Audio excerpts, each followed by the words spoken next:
Bonjour à toutes et à tous. Dans ce premier chapitre d'Algèbre 6, filière SMA S4, je vais présenter les lois de composition interne et les groupes. Commençons tout d'abord par définir les lois de composition interne. Soit E un ensemble non vide, on appelle loi de composition interne sur E toute application de E croix E dans E. Elle est notée en général par les symboles suivants.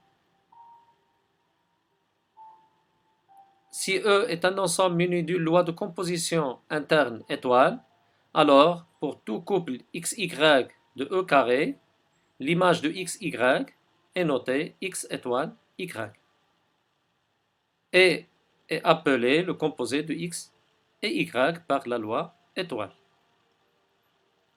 Une loi de composition interne étoile définie sur un ensemble E est dite associative si et seulement si, pour tout x, y, z de E, on a x étoile y entre parenthèses, étoile z, égale à x étoile y, z entre parenthèses. Et elle est dite commutative si seulement si, pour chaque x, y de E, on a x étoile y égale à y étoile x.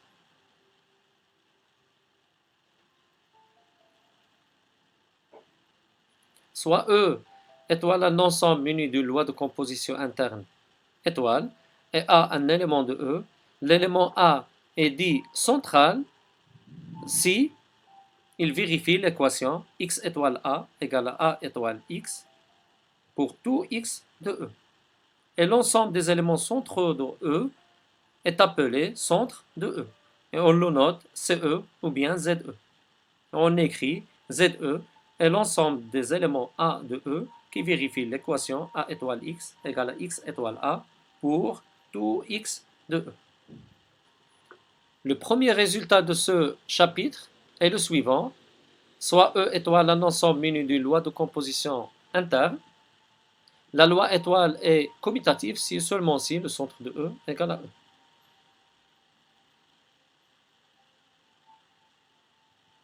Et si E étoile est un ensemble muni d'une loi de composition interne, on appelle translation à gauche respectivement à droite, associée à l'élément A de E, l'application gamma A, indice A, respectivement delta indice A, définie par gamma A est une application de E dans E qui associe à chaque élément X de E l'élément A étoile X.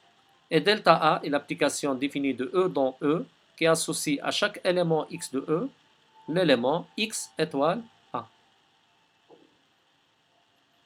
Et sous ces notations, on dit qu'un élément A est régulier à gauche, respectivement régulier à droite, si seulement si la translation à gauche gamma A, respectivement la translation à droite delta A, est injective. Et bien sûr, on dit qu'un élément A est régulier, si seulement si il est régulier à gauche et régulier à droite. Soit E un ensemble muni d'une loi de composition interne étoile et gamma A est l'application définie de E dans E qui associe à chaque élément X son image CA étoile X et delta A est l'application de E dans E qui associe à chaque élément X son image CX étoile A. Bien sûr, A est régulier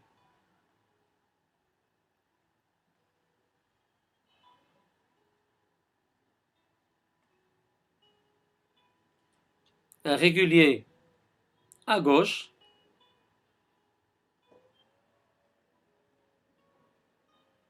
c'est équivalent à dire que gamma A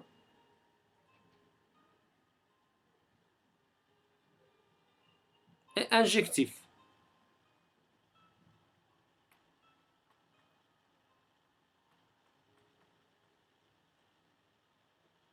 Si et seulement si,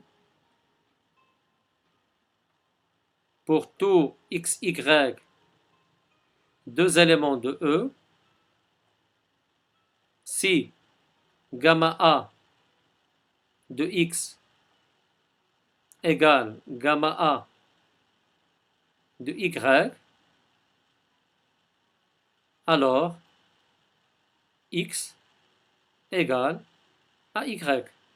C'est équivalent à dire que quel que soit x et y, deux éléments de E, A étoile x égale à A étoile y implique que x égale à y.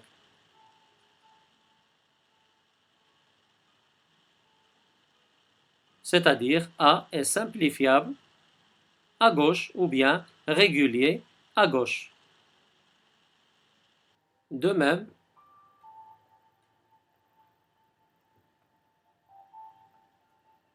A est régulier à droite,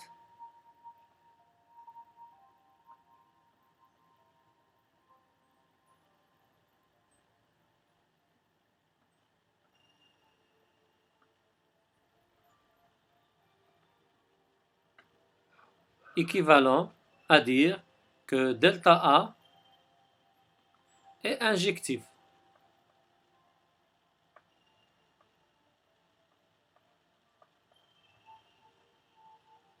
C'est équivalent à dire que pour tout x, y, deux éléments de E,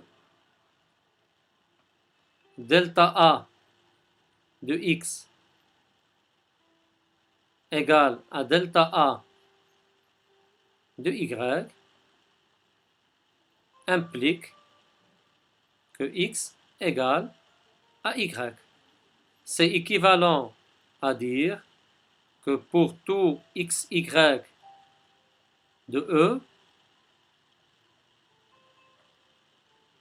x étoile A égale à y étoile A implique que x égale à y. Et A est régulier si et seulement si A est régulier à gauche et à droite.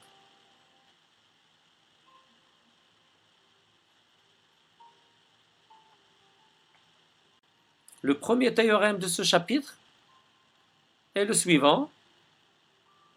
Soit E étoile un ensemble muni d'une loi de composition interne. S'il existe un élément E de E qui vérifie l'équation E étoile x égale à x étoile E égale à x pour tout x de E, alors E est unique.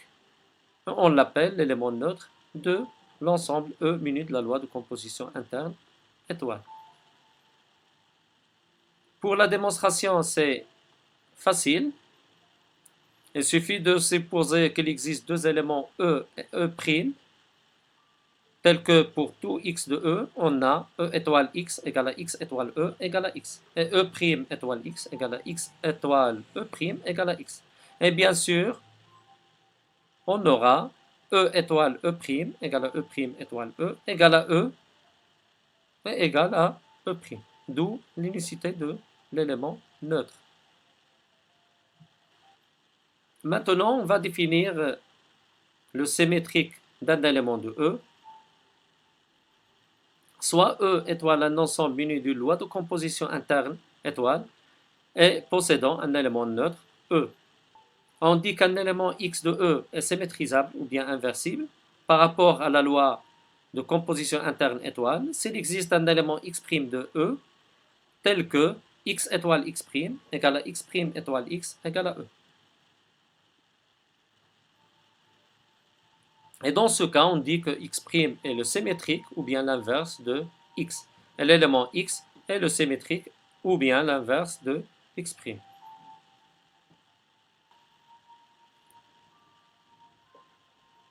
Maintenant, on va définir les monoïdes, soit E étoile un ensemble muni d'une loi de composition interne étoile. On dit que E étoile est un monoïde si la loi étoile est associative. Si de plus étoile admet un élément neutre, dans ce cas, on dit que E étoile est un monoïde unitaire. Exemple, l'ensemble des entiers naturels munis de la loi de composition interne plus est un monoïde unitaire. De même, N étoile munie de la multiplication est un monoïde unitaire. Z étoile munie de la multiplication, qui est bien sûr une loi de composition interne, est un monoïde unitaire. Théorème, soit E muni de la loi de composition interne étoile un monoïde unitaire d'éléments neutres E et A un élément de E. Si A admet un symétrique A', alors elle est unique. Pour la démonstration, il suffit de supposer que A admet deux symétriques, A' et A seconde. Alors, on a A étoile A' égale à A' étoile A égale à E, égale bien sûr à A étoile A seconde égale à A seconde étoile A. Donc, A' étoile A seconde, en utilisant l'associativité de la loi étoile, puisque E muni de la loi étoile est un monoïde unitaire, donc égal à A' étoile A entre parenthèses étoile A seconde. Et puisque A' est le symétrique de A, alors A' étoile A égale à E. D'où on a l'égalité E étoile A seconde qui est égal à A seconde puisque E est l'élément neutre. Et de même, A' étoile A seconde égale à A' étoile A seconde entre parenthèses puisque la loi étoile est associative et A étoile A seconde égale à E. Donc on a cet élément est égal à A' étoile E qui est égal à A'. D'où A' égale à A seconde. Un autre résultat, dans un monoïde unitaire E, d'éléments neutres E, tout élément symétrisable est régulier à droite et à gauche.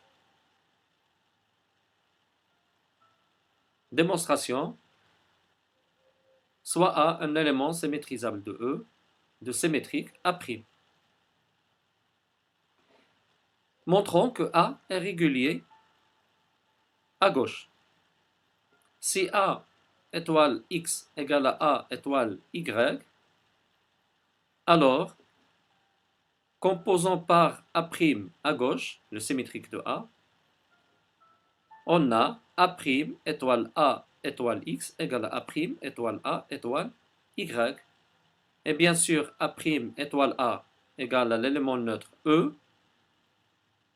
Donc, on a E étoile X égale à E étoile Y, ce qui implique que X égale à Y. Donc, A est régulier à gauche. De même, à droite, si X étoile A égale à Y étoile A, on va composer par A' à droite et on aura X égale à Y. D'où A est régulier à gauche et à droite. Par conséquent, A est régulier. Autre résultat dans les monoïdes est le suivant.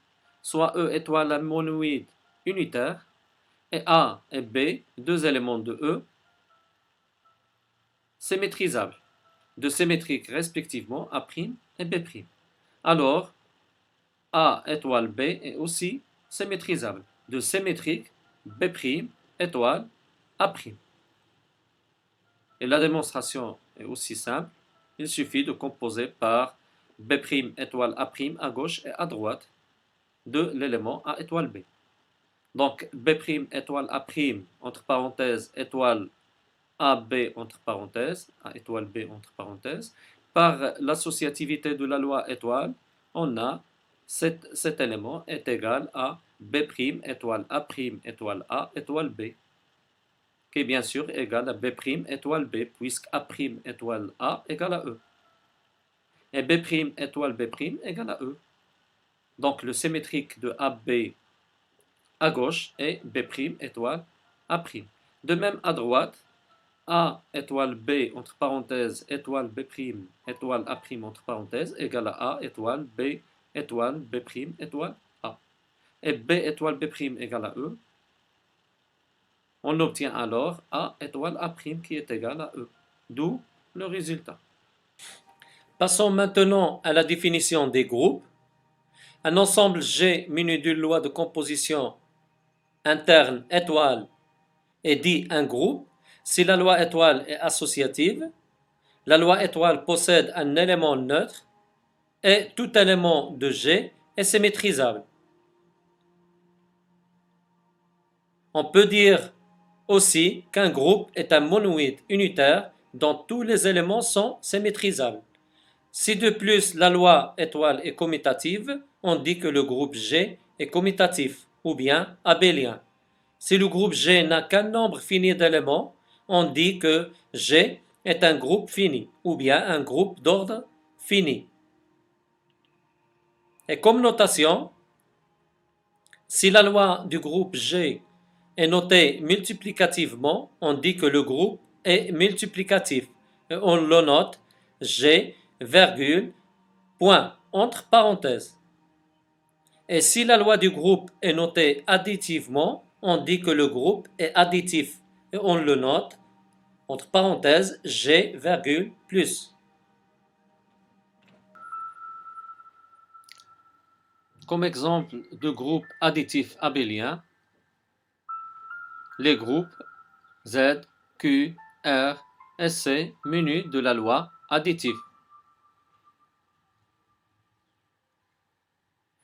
Comme exemple de groupe additif abélien, les groupes Z, Q, R, C munis de l'addition. Et comme exemple de groupe multiplicatif abélien, les groupes Q étoile, R étoile, C étoile munis de la multiplication. L'ensemble Z sur NZ muni de l'addition est aussi un groupe additif abélien pour tout n de n. Et si X est un ensemble non vide, SX rend l'ensemble des bijections de X dans X est un groupe. Et si X égale à l'ensemble n de jusqu'à n, on note SX dans ce cas par Sn. On l'appelle le groupe des permutations de X ou bien groupe symétrique de X. Soit n un entier non nul, Sn rond est un groupe non abélien pour n supérieur ou égal à 3. Et pour n égale à 3, on a S3 dans ce cas est constitué de 6 éléments qui sont E, l'élément neutre, c'est l'identité de S3, T1, T2, T3, C et C carré. On va donner la table de multiplication de S3 par la loi, bien sûr, de composition rond.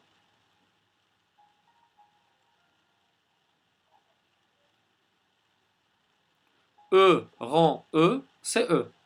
E rond T1, c'est T1, puisque E, c'est l'élément neutre, c'est l'identité de S3. E rond T2, c'est T2. E rond T3, c'est T3. E rond C, c'est C. Et E rond C carré, c'est C carré. Et la même chose ici pour la première colonne. Essayons de calculer ensemble T1 rond T1, T1 rond T2, T1 rond T3 et T1 rond C, T1 rond C carré pour obtenir la deuxième ligne de cette table.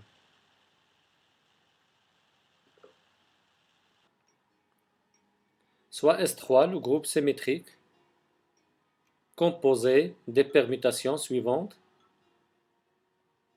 E, c'est l'identité, c'est la permutation 1, 2, 3.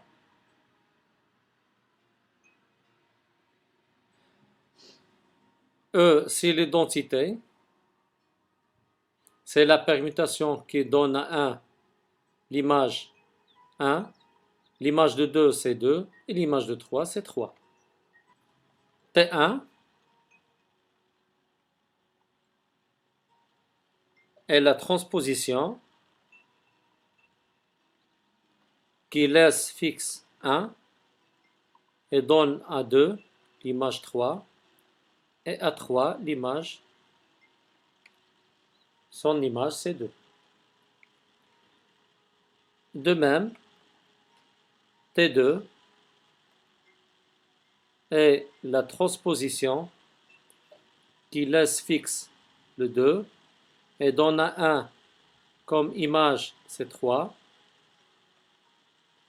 et l'image de 3 c'est 1.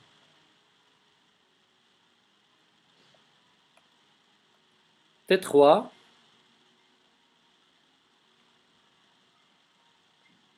est la transposition qui laisse fixe 3 et donne à 1 l'image 2 et 2 son image c'est 1 et laisse fixe 3.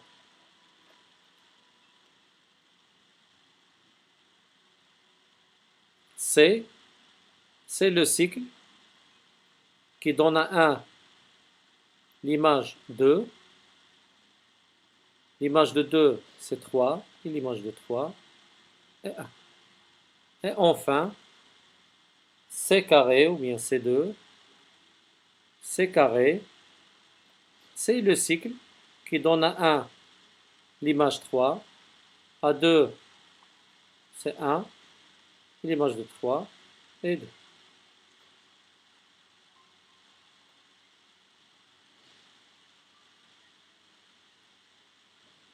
Donnons par exemple la deuxième ligne de la table de composition, c'est-à-dire on va calculer T1 rond T1.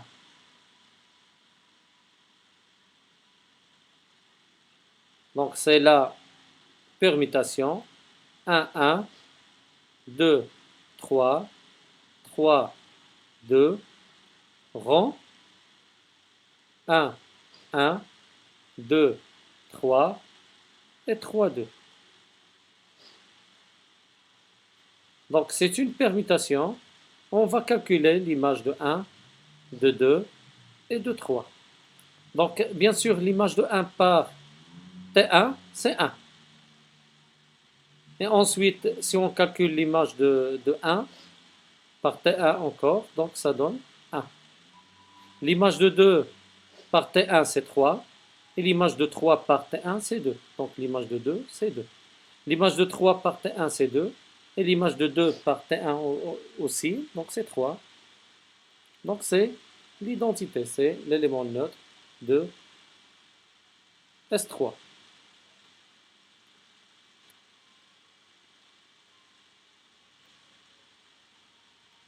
T1 rond T2 est la permutation 1, 1, 2, 3, 3, 2.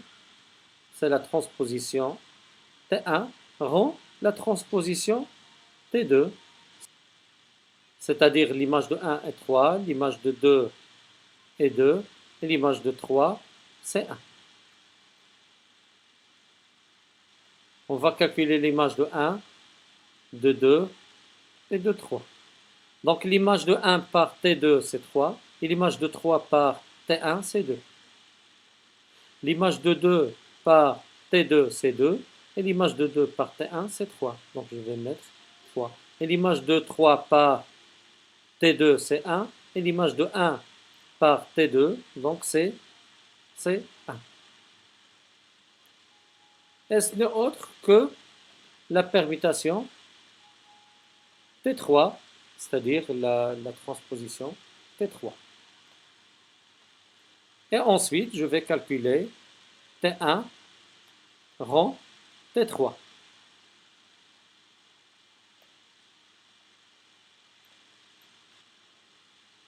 Égal à 1, 2, 3, 3, 2,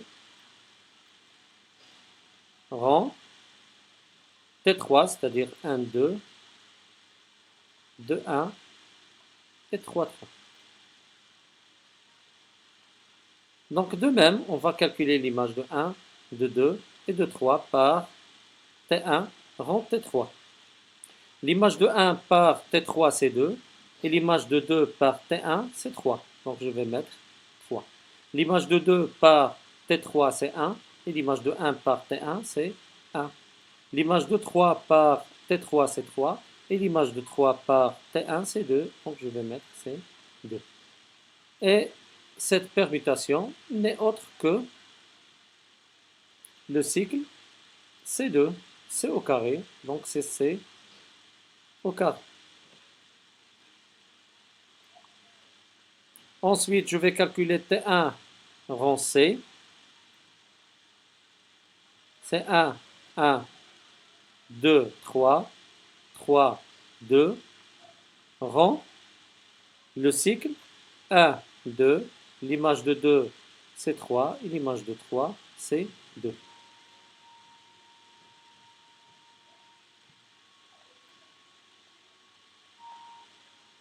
Donc, je vais faire de même. On va calculer l'image de 1, de 2 et de 3. L'image de 1 par le cycle C, c'est 2. Et l'image de 2 par T1, c'est 3. Donc, je vais mettre T1. L'image de 2 par le cycle C, c'est 3. Et l'image de 3 par T1, c'est 2. Donc, je vais mettre 2. L'image de 3 par C, c'est 1. Et par T1, c'est 1. Donc, je vais mettre 1. Et cette permutation n'est autre que la permutation T2.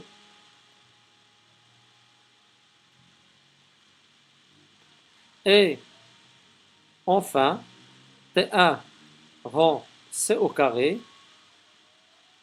c'est la permutation qui donne à 1, l'image c'est 1, l'image de 2 c'est 3, et l'image de 3 c'est 2, rang C au carré, c'est-à-dire l'image de 1 c'est 3, l'image de 2 c'est 1, et l'image de 3 c'est 2. Donc c'est la permutation qui donne à 1, je vais calculer l'image de 1 par C2 c'est 3, et l'image de 3 par T1 c'est 2. Donc je vais mettre 2.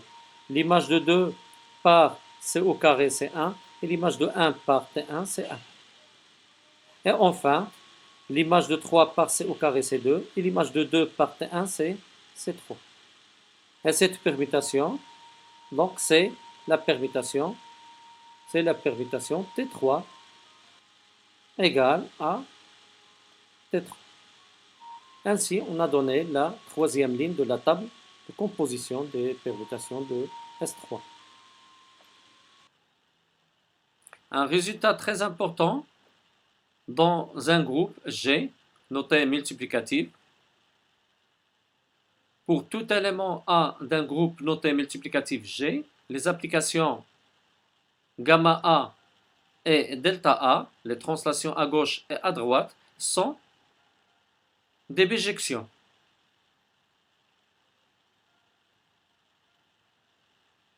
En effet, puisque G est un groupe, donc tout élément est inversible. Alors, gamma A et delta A sont bijectifs. Et comme règle de calcul dans un groupe noté multiplicativement, on a x-1 le tout moins 1, c'est-à-dire l'inverse de x, c'est x, pour tout x de E. Et l'inverse de xy, c'est l'inverse de y fois l'inverse de x. pour tout x, y de E. Pour tout A et B, deux éléments de G, les équations AX égale à B et XA égale à B admettent des solutions uniques, puisque A et B sont inversibles. Et pour tout x de G, on a pour tout n m de n, x à la puissance n fois x à la puissance m égale à x à la puissance n plus m. Et x à la puissance n, le tout à la puissance m, égale à x à la puissance nm. Et x à la puissance 0, bien sûr, c'est l'élément neutre de G.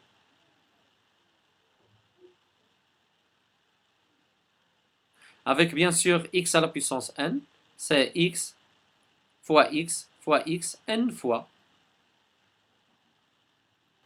Donnons maintenant la définition d'un sous-groupe d'un groupe.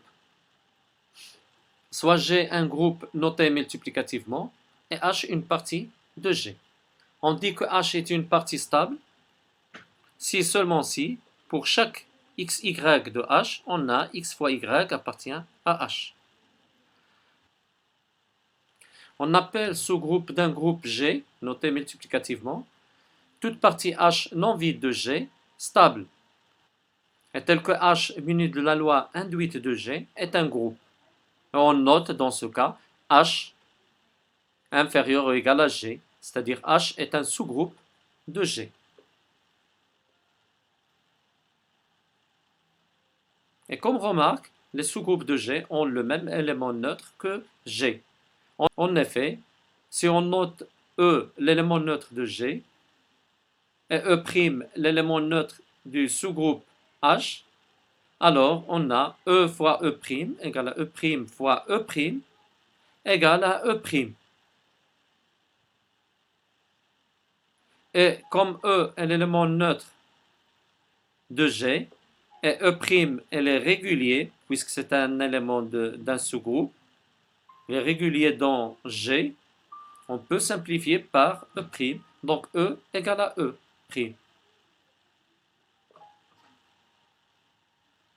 Une autre remarque, c'est que si H est un sous-groupe de G et X un élément de H, alors l'inverse de X dans G, c'est aussi l'inverse de X dans H.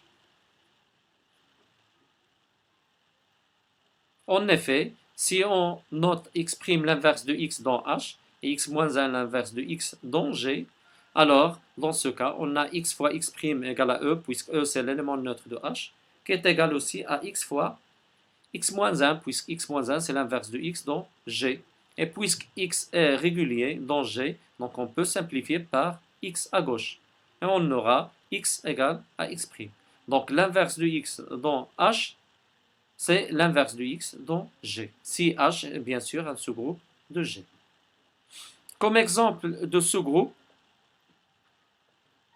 le singleton E et G sont des sous-groupes de G.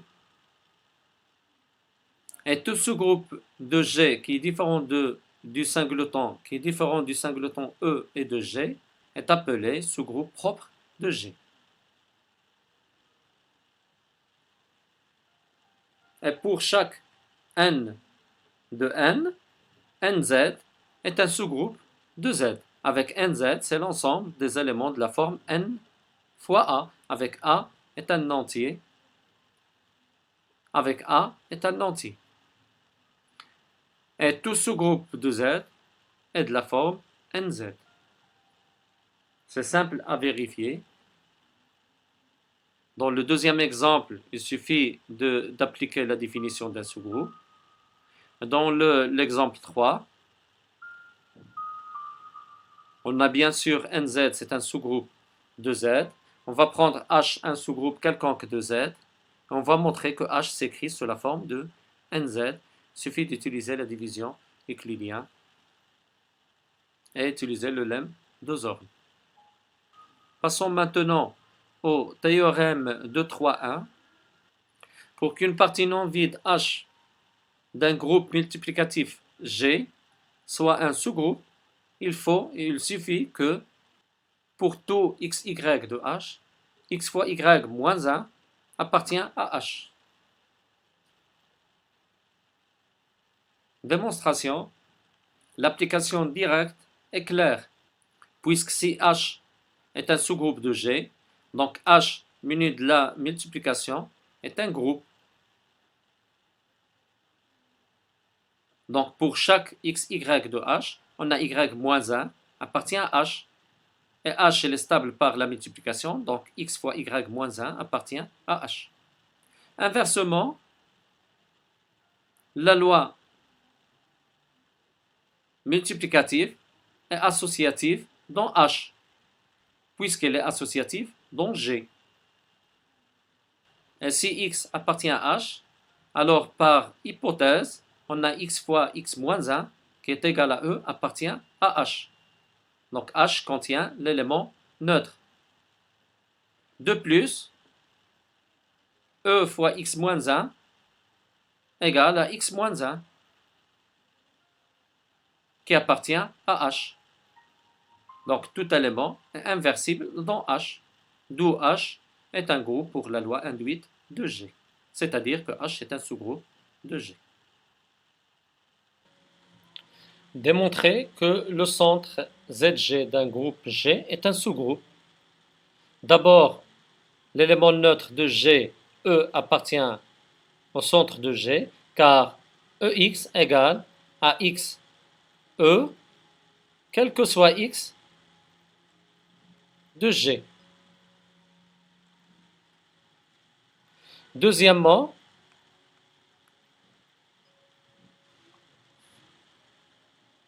quel que soit X, un élément du centre de G, on a XY égale à YX pour tout Y de G. Donc,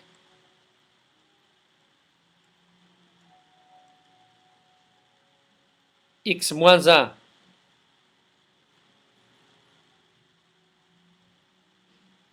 fois x fois y fois x moins 1 égale à x moins 1 fois y fois x fois x moins 1. D'où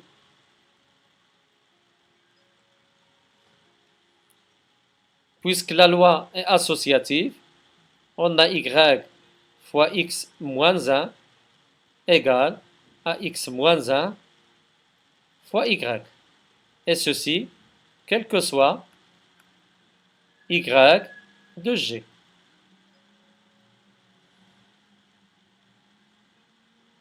Ainsi, x moins 1 est un élément central.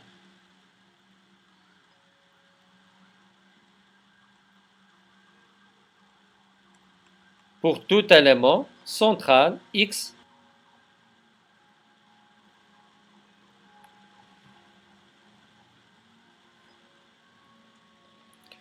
et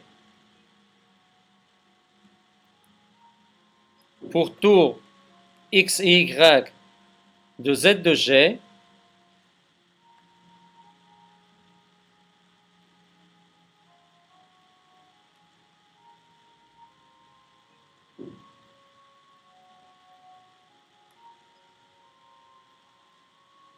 on a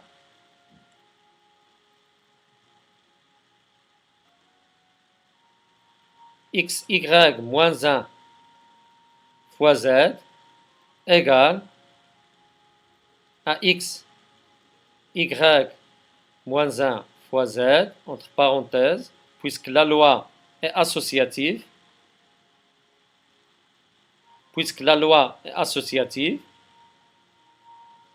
est égale à x z y moins 1, car y moins 1 est aussi un élément central, qui est égal à x z, entre parenthèses, fois y moins 1. puisque la loi est toujours associative, qui est égal à zx fois y moins 1, entre parenthèses, donc x, y moins 1 est un élément central. Et par conséquent,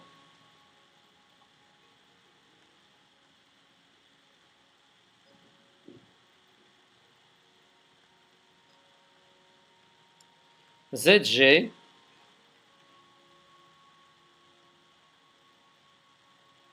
est un sous-groupe de G.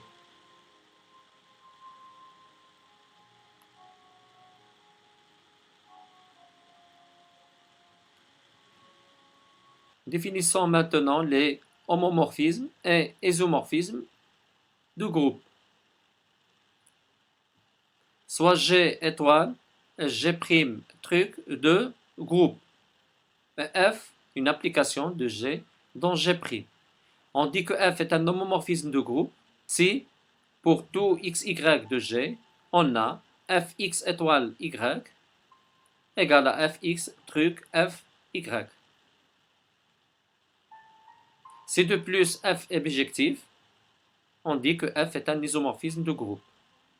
Et si G minus de la loi étoile égale à G' minus de la loi truc, on dit dans ce cas que f est un endomorphisme de G. Et il est dit automorphisme de G s'il est bijectif.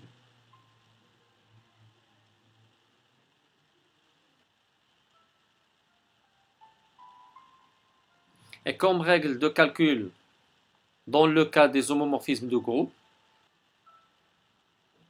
soit f un homomorphisme de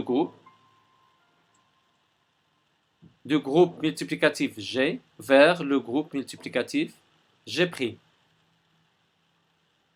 Avec E est l'élément neutre de G et E' est celui de G'. Alors, on a les règles suivantes. L'image de E par l'homomorphisme F est égale à E', l'élément neutre de G'.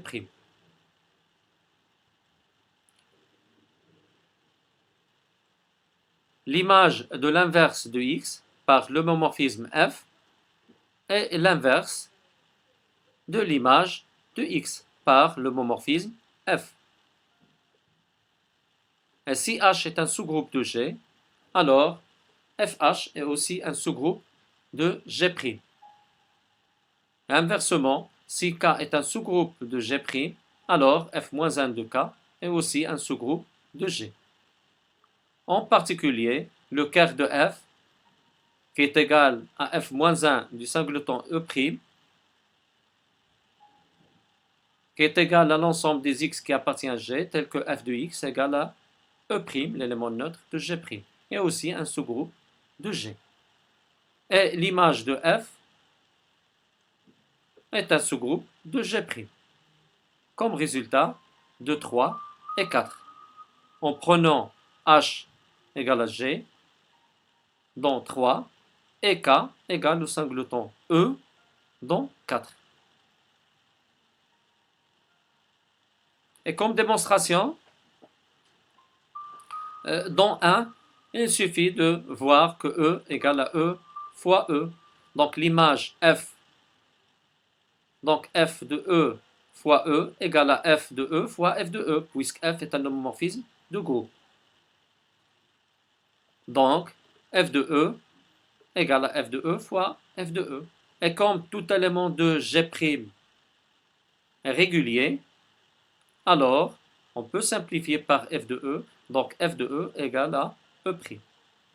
Et dans 2, pour tout x de G, on a f de x fois x moins 1 égale à f de x fois f de x moins 1. Et comme x moins 1 est l'inverse de x, donc x fois x moins 1 c'est E. Donc f de E égale à f de x fois f de x moins 1. Or, f de E c'est E', donc on a E' égale à f de x fois f de x moins 1, d'où f de x moins 1 est l'inverse de f de x. On peut faire ceci à gauche aussi. F de x moins 1 fois x, c'est la même chose, c'est f de x moins 1 fois f de x. D'où l'inverse de f de x, c'est f de x moins 1. Pour la règle 3, puisque h est non vide, alors f de h est aussi non vide. Et si on prend x et x', deux éléments de h, on a f de x' fois x moins 1 est égal à f de x' fois f de x moins 1, puisque f est un homomorphisme de groupe. Et puisque h est un sous-groupe de G, alors x' fois x moins 1 est un élément de H. Donc, f de x' fois x moins 1, qui est égal à f de x' fois f de x le tout moins 1, appartient à f de H. D'où f de H est un sous-groupe de G'.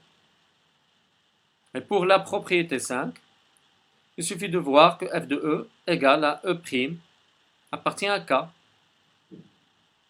ce qui implique que E appartient à f-1 de K. Donc f-1 de K n'est pas vide et il contient E. Et si on prend deux éléments x et x' de f-1 de K, alors f de x fois x' moins 1, ou bien f de x', ou bien f de x' fois x moins 1, égale à fx' fois f de x moins 1, puisque f est un homomorphisme de groupe. Et f de x' et f de x moins 1 sont deux éléments de K, alors f de x' fois f de x moins 1 appartient à K.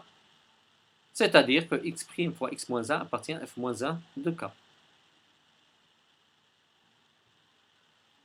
Et par suite, f moins 1 de K est un sous-groupe de G. Et comme résultat de la proposition 2, 4, 1, si f est un homomorphisme de groupe de G dont G', alors f est injective si seulement si le quart de f est réduit à l'élément neutre de G. Et pour la démonstration, supposons que f est une application injective et prenons x un élément de quart de f. Alors f de x égale à E', qui est égal à f de E. Et puisque f est injective, alors x égale à E. Inversement, supposons que le quart de f est réduit à l'élément neutre de G, et soit x', deux éléments de G tels que f de x égale à f de x'. Bien sûr, en introduisant l'inverse de x, on a f de x' fois x moins 1 égale à E'. C'est-à-dire que x', x moins 1 appartient au quart de f qui est réduit à l'élément neutre, d'où x', x moins 1 égale à E. Et par suite, x égale à x', en multipliant par x à droite. Donc, f est une application injective. Donc, à retenir, si f est un homomorphisme de groupe de G dans G', alors pour montrer que f est injective, il faut de montrer que quart de f est réduit à l'élément neutre de G.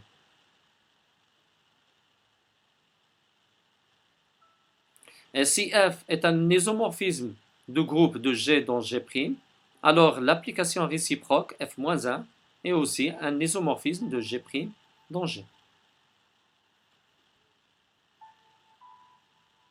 Et pour la démonstration, il suffit de montrer que f-1 est un homomorphisme de groupe qui est bijectif.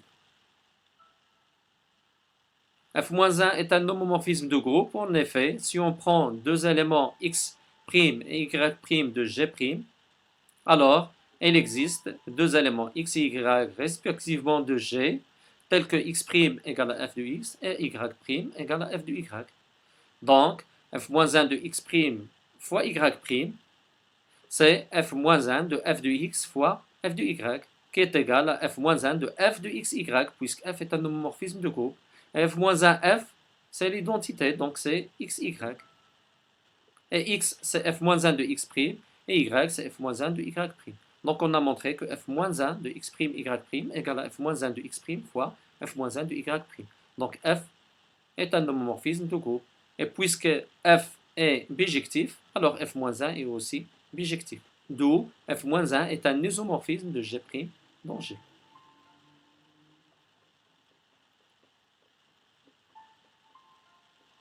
Et le dernier résultat dans cette section est le suivant. Soit f et G, deux homomorphismes respectivement de G dans G' et de G' dans G seconde, alors G rang f est aussi un homomorphisme de groupe de G dans G seconde. Si de plus f et G sont des isomorphismes, alors G rang f est aussi un isomorphisme.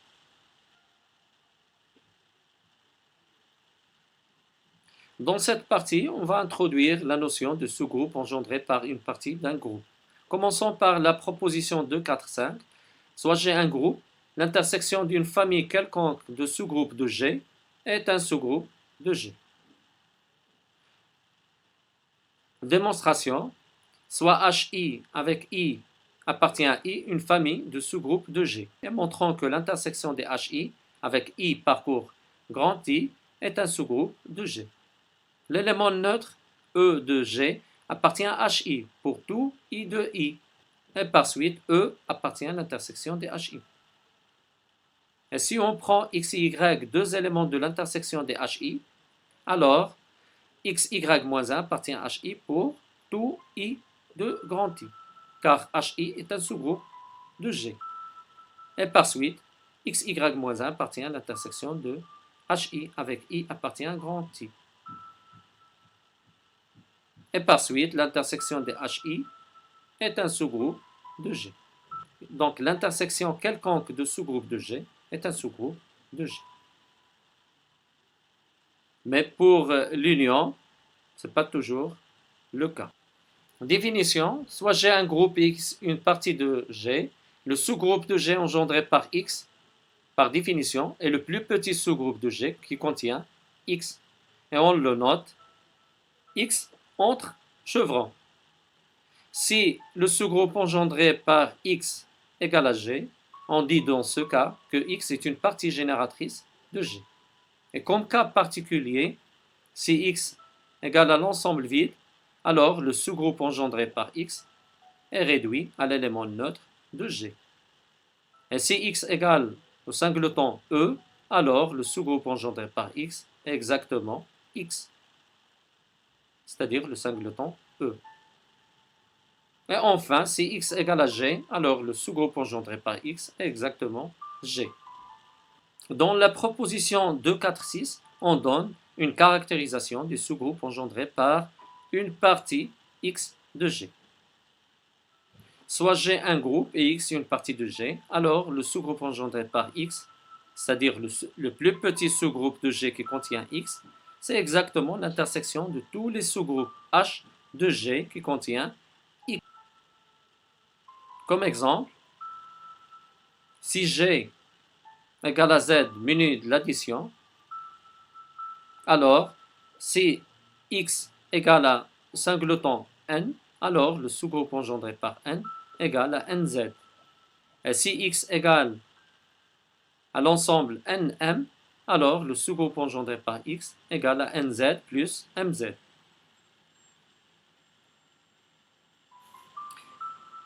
Et si G est un groupe et A un élément de G, si G est noté multiplicativement, alors le sous-groupe engendré par l'élément A est l'ensemble des éléments de la forme A à la puissance N, avec N appartient à Z. Et si G est noté additivement, alors le sous-groupe engendré par A est égal à l'ensemble des éléments de la forme NA, avec N appartient à Z.